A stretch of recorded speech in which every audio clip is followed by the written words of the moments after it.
Çin polisleri Doğu Türkistan'ın İli ve Tarbaatay bölgelerinde geçen haftadan itibaren bütün evlere tek tek girerek insanların bilgisayar ve telefondaki özel verilerini kontrol ettiği, sözde terör ve dinle bağlantılarının olup olmadığını denetledi. Bu aramaların ana hedefinde Uygur ve Kazak Türklerinin olduğu bildirildi. Konuyla ilgili açıklamalarda bulunan Etik Başkanı Karakaş, Çin hükümetinin Doğu Türkistan'da eşi benzeri olmayan baskı politikası sergilediğini, milyondan fazla Uygur ve diğer Türkü milletlerin hapishanelerde tutulduğunu, hayatlarının tehlike altında olduğunu, dünya kamuoyunun Çin'in bu baskılarına ciddi cevap vermesi gerektiğini vurguladı. TRT Avaz'da yayın yapan Mehmet Levent Kaya'nın sunduğu Eski Topraklar programında Uygur sanatçılara yer verildi. Program Türkiye'de ikamet eden Doğu Türkistan Uygurlarından Gülzade ve Ferhat çiftinin söylediği şarkılarla renkli görüntülere sahne oldu.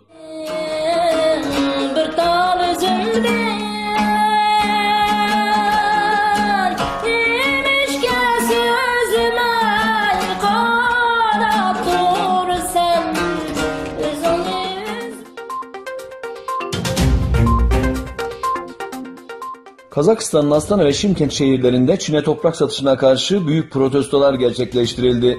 Kazakistan'da Çin'e karşı toprak satışına olan itirazlar 2 sene önce ülkede kitlelere yayılmış, birçok aktivist ise tutuklanmıştı. Kazakistan'da bugün de bu protestoların yeniden yaşandığı öğrenildi.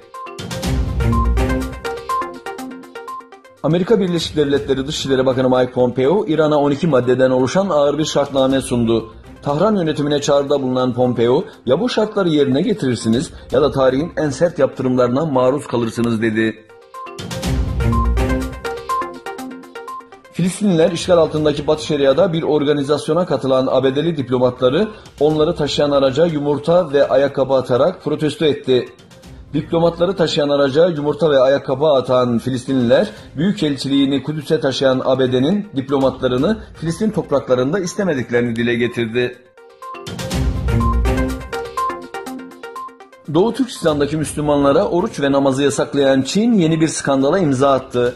Sözde Çin İslam Cumhuriyeti, ülke genelindeki camilere göndere Çin bayrağı çekilmesi ve sosyalist değerlerle vatanseverlik ruhuna katkıda bulunulması çağrısı yaptı. Amerika Birleşik Devletleri Başkanı Donald Trump, başkanlık seçimi kampanyasının FBI veya Obama yönetimi altındaki Adalet Bakanlığı tarafından izlenip izlenmediği konusunda soruşturma açılmasını talep etti.